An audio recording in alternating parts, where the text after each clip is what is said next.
The loud noise of pots and pans woke me up suddenly. I sat up in bed, my heart racing. Mark was already out of bed, and his side of the bed felt cold.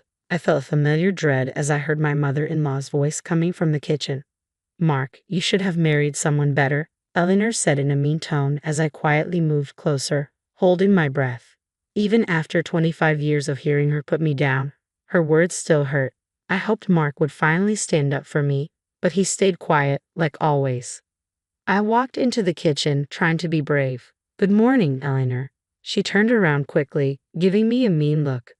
"Oh, look who finally decided to join us," she said sarcastically. Before I could say anything, she started complaining about how I keep the house. She criticized everything from the dish towels to how I load the dishwasher. Mark kept busy with his coffee, avoiding my eyes, even though I was silently asking for his support.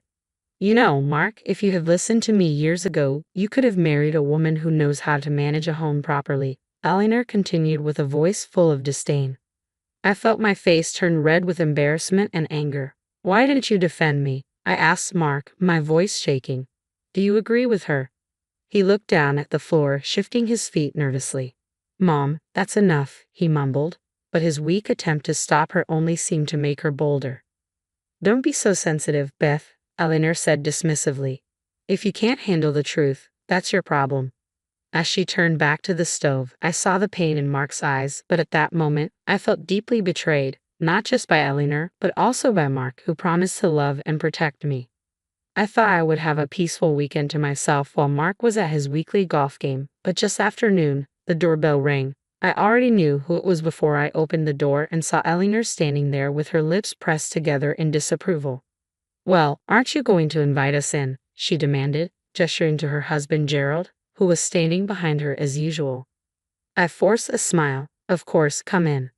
They walked past me into the living room, and Eleanor looked around the room as if she were checking for dust. "I decided we should have a family lunch today," she announced, settling in on the couch. My heart sank. So much for a relaxing day off. "That's nice," I said through gritted teeth as I went to the kitchen to make something quickly. Eleanor's voice came from the other room. "Honestly, Beth, I don't know how you can live in such a mess. Have you even cleaned this week?" I took a deep breath, reminding myself not to react, but her criticisms kept coming as I prepared a simple salad and sandwiches. "I'm surprised you even know how to cook," she said as I put the food on the table. "You'd think after all these years, you'd have learned something about being a proper housewife." Gerald stayed silent as usual, but I could feel his quiet judgment. "Why did you have to bring them here on our day off, Mark?" I asked desperately when he got home later. He looked away, shrugging helplessly. She insisted. "You know I can't say no to her." As Eleanor kept criticizing my homemaking skills during lunch, I felt my frustration with Mark growing. Why did he always let her treat me like this? Just when I thought Eleanor couldn't be more intrusive, she announced that she was planning a big family gathering at our house without even asking me. "I've already invited everyone over for dinner next Saturday," she said one afternoon, walking into the living room without asking, as usual. "You'll need to clean this place from top to bottom, Beth. It's a disgrace." I clenched my jaw as she went on and on about how my housekeeping was not good enough. Mark said nothing and pretended to read the newspaper. The week leading up to the dreaded dinner was a nightmare. Eleanor kept coming in and out, criticizing every detail and giving orders about how she wanted things set up. By the time Saturday arrived, I was a nervous wreck.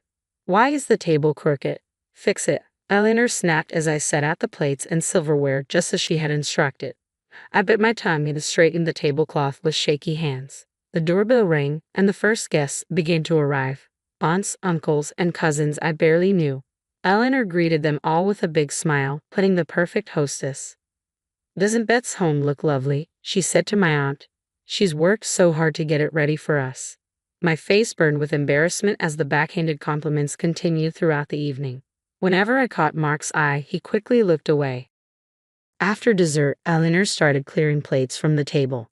"Honestly, Beth, I don't know how you managed this meal. The potatoes were so bland." "That's enough," I said, finally reaching my limit. I turned to Mark, who was slumped in his chair. "Why didn't you defend me? Why do you let her treat me like this?" He looked at me helplessly as the room went silent.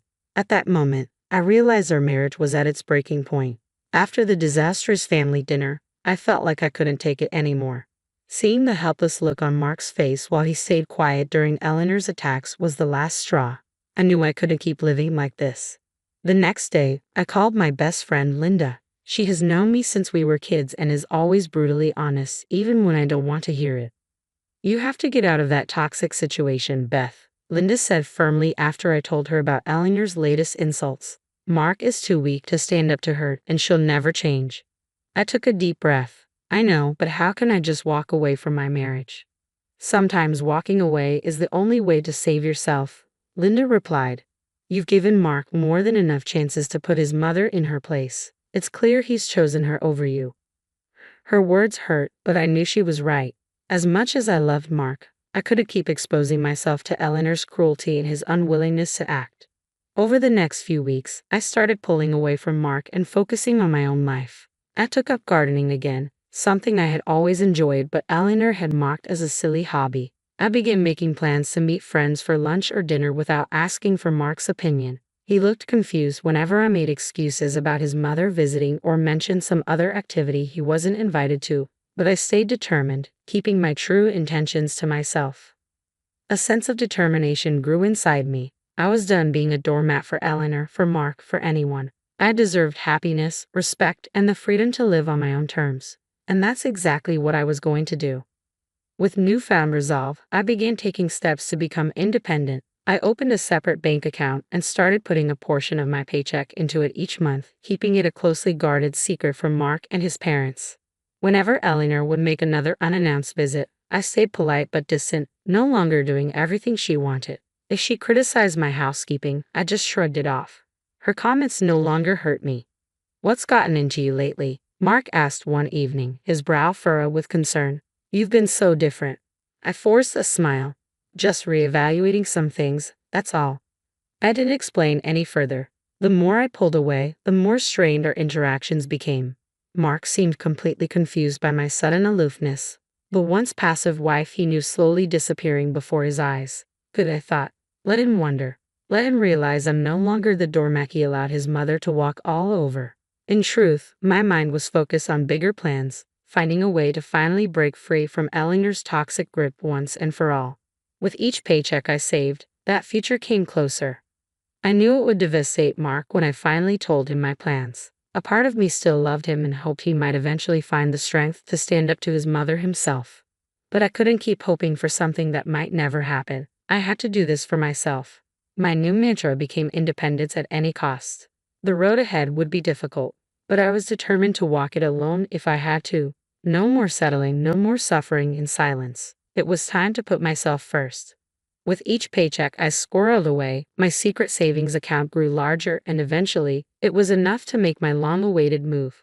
One afternoon, I slipped out and met with a realtor, explaining that I needed to buy a small home just for myself. She showed me a cozy little bungalow, perfect for a fresh start. I put in an offer that day, using only my name on the paperwork. A few weeks later, the house was officially mine, a space where I could finally breathe, free from Eleanor's toxic presence. But I knew keeping it a secret was only delaying the inevitable explosion. That night at dinner, I could barely look at Mark without thinking about the news I was about to share. Eleanor prattled on as usual, criticizing everything from the meal to how I'd set the table. "Enough," I said firmly, setting down my fork. "I have an announcement." Eleanor raised an eyebrow but stopped talking. Mark looked at me with a puzzled expression. Taking a deep breath, I met his confused gaze. "I've bought a house just for me. I'm moving out." The words hung in the air as Eleanor's face twisted in anger. "You ungrateful little, how dare you make decisions like that without consulting me?" she yelled. "That's just it, Eleanor," I replied calmly. "It's my decision, not yours. I don't need your permission or approval." Mark seemed to shrink in his chair as his mother continued her tirade. I waited for him to speak up, to defend me like he never had before, but he stayed silent and sullen as always. In that moment, I felt both liberated and heartbroken. Leaving was the right choice, yet Mark's passivity showed how little he valued me after all these years. "Mother, stop," he finally mumbled. "Beth deserves her peace." After I announced my decision to leave, an uneasy silence fell over the house. Eleanor had stormed off in anger, as I expected, but it was Mark's lack of reaction that hurt me the most. He sat there with his shoulders slumped, unable to look at me, as if I had just blindsided him instead of standing up for myself after years of torment. Well? I asked when the silence dragged on. You've had plenty of chances to defend me against your mother's cruelty. What are you going to do? Mark opened his mouth, then closed it again. I could almost see the struggle within him, a lifelong tug of war between his controlling mother and his desire to please everyone. I'm sorry, Beth, he finally said, his voice barely a whisper. You're right, all this time, I've let my mother walk all over you, over us. He dragged a hand down his face, looking suddenly much older. I realized tonight that if I don't stop this now, I'm going to lose you for good, and that's my worst fear. Tears filled my eyes despite my determination. Hearing him actually acknowledge the dysfunction and admit how much he failed me broke through the wall I'd built.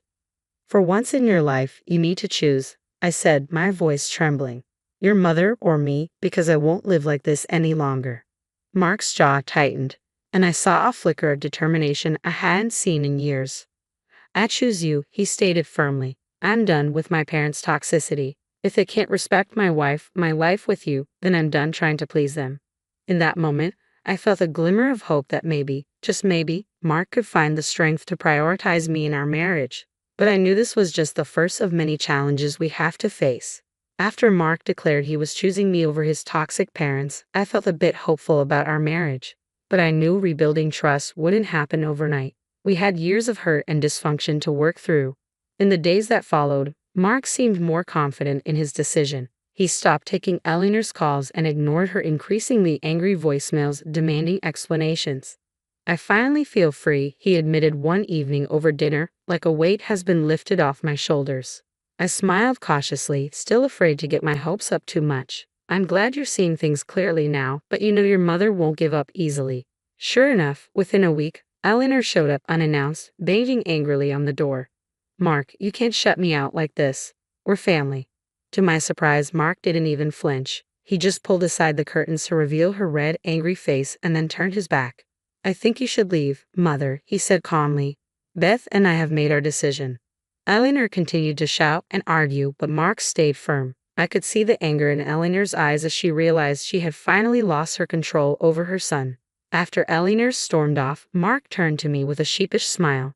I should have done that years ago. I'm sorry it took me so long to put you first, Beth. Tears welled up in my eyes as I looked at the newly confident man before me, so different from the passive person he had been. I'm just glad you finally saw the light, I said, pulling him into a hug. It would take time to fully regain my trust, but in that moment, I felt a deep sense of hope for our future. A future for just the two of us, finally free from Eleanor's toxic influence.